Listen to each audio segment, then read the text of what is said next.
Welcome to Northwest Profiles, a look at people, places, and events of interest in the inland Northwest.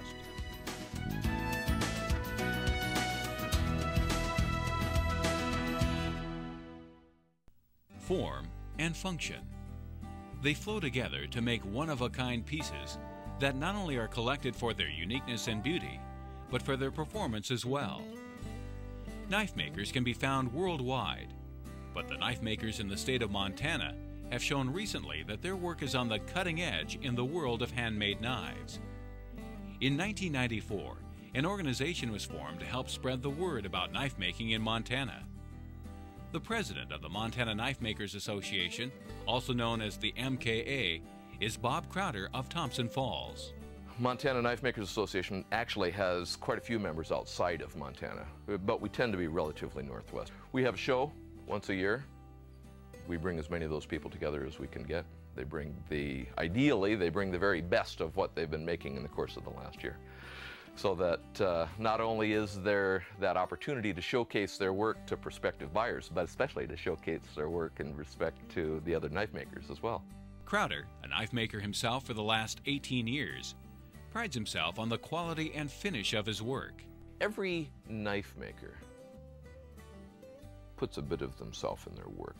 When I start making knives, I'm not thinking in terms of what it exactly means to have for it to be a Crowder knife. But over the years, people would say to me things like, "Oh, Crowder knife, you can see it across the hall," that is, say, across the knife hall where the show is being held. I can tell a Crowder knife from anywhere.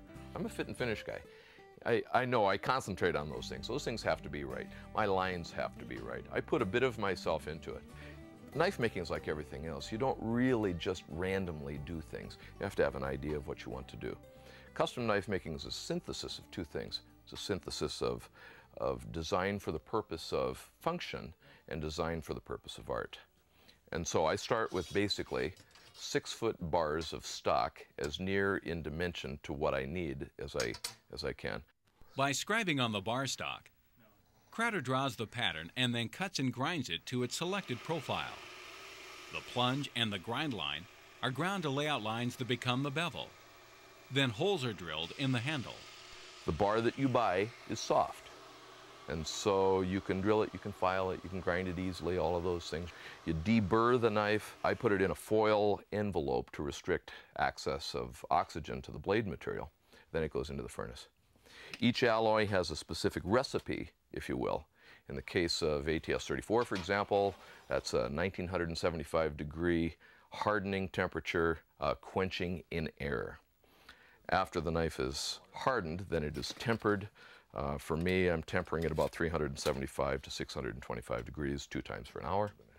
And then that makes the knife a little bit more malleable, less brittle. It'll hold a good edge, but it won't break as soon as you drop it. After more grinding to clean up the finish, the steel is buffed and polished. After the polish is done, the bolsters are fit up and attached to the side. Bolster serves as a vapor barrier, if you will, between the cutting edge and the handle material. After more grinding and buffing on the blade, bolster, and handle, the knife is nearly finished. According to Crowder, at this time, he can have at least a dozen hours into the project. Go to the buffer, brings that color right up, looks really good. So the knife is now polished all the way around, the handle is attached. Put my name on the side and then put an edge on it, and that baby's done. And then the very last thing that you do, very important, is you got to shave a little patch of hair off your arm. So I've got hair on this arm, I don't have hair on this arm. It is not unheard of for me to design the entire knife around the handle. A handle is a component of what should be something that's larger than the sum of its parts. And so a handle needs to go with all of the other features of the knife. The handle on this particular knife is made out of woolly mammoth ivory. This particular material is distinctive because of the blue. Blue's relatively rare. It's real valuable when you can find it. It's difficult to find it. Everybody's looking for the same thing. In between is this bolster area right here. Now this stuff is called mokame. It's Japanese for wood grain. This is made from 3 different materials. This is a brass, copper, and nickel silver material, with punctuated by these little eyes. And as this knife ages, as this material ages, this will patinate real nicely, and all of those colors will come up in contrast. I like this particular piece because it corresponds to this. This is called a vine and roses pattern in the Damascus steel. And of course those eyes correspond to the little rose patterns in the steel. I do like the Damascus best. It's expensive. It's time spent in the forge putting together a bar that otherwise a maker just orders from the factory. There's a number of exotic patterns in Damascus steel right now. What's happened, not just in the industry, but especially in, and I'm really proud of this, especially in the MKA, we've got a little circle of makers over on the east side. These guys out of Lincoln, out of Great Falls, out of Miles City, out of Geyser, are stunning smiths, and they're doing what's referred to as mosaic Damascus. Damascus steel is forged and put together by people like Jerome Winand in Missoula. Winand, who is also a board member of the MKA, has been working with steel going on 21 years and also makes knives from his handiwork. For Damascus, it helps you to, you need to know what's in the steel so you can have a contrast when you etch it. See, like I use L6 in 1084. 1084 is a spring steel. And L6 is a saw steel, really, and it has the nickel in it, and that's where you get the light color in the Damascus. The dark color is the spring steel. The history of Damascus steel is traceable back to Damascus, Syria in the Middle Ages. By the early 1980s, metalworkers rediscovered it as a lost art. Here we have alternating steels, two different kinds, so this is what you start with. Then you forge weld it down, and you get a bar like this. And then you cut this bar up into this, and you get more layers. This is a bar of Damascus that has been welded up and drawn out, ready to be cut up into different pieces to make more layers.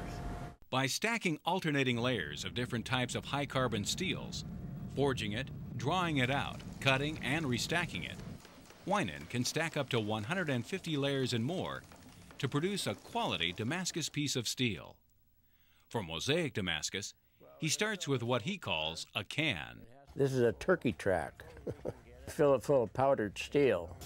And put a lid on it and go out and forge welds together, draw it out, then restack it until you get a whole bunch of them in a bar.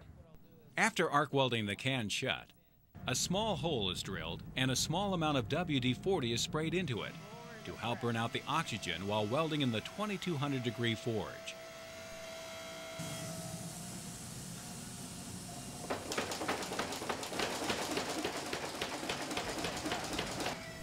After repeated trips to the press with varying sizes of dies and to the hammer to compress the metal, it is cut and then etched in ferric chloride, a circuit board cleaner. Actually, it etches the dark steel away from the light. And because the light steel is higher, it also has the nickel in it, and that's what you'll see. You'll see that turkey track in there that we put together a while back here. The forged metal from Winand's workshop sometimes makes its way to other knife makers' workshops, including Bob Crowder's in Thompson Falls. One of the issues, especially with Damascus, is that once you start grinding it, you change the geometry. And so the question is, what's going to happen to the pattern when you start grinding Damascus steel? Will the pattern continue? Will the pattern disappear? This is a pattern called a Caldwell Fighter. This is one that I'm particularly tickled about. You can see that in this particular steel, we've got a dominant vertical pattern with a real subtle horizontal pattern. Now, I chose sheep horn for this. This is some example of the type of coherence that you're trying to get, where you have a uniform curve and curves that should be complementing it all the rest of the way around, not only in terms of its profile here, but I'm going to turn this sideways, but in terms of its profile here. Thanks to knife makers like Bob Crowder and Jerome Winand, these knives have their own personalities, ones that are recognized and appeal to collectors, ones like no others, ones that spur a desire to create. The short answer is everything about it is marvelous. For me, knife making is an expression of my desire to do artistic, creative work. I've made, at this point, over 2,000 knives, and I still get a rush from this.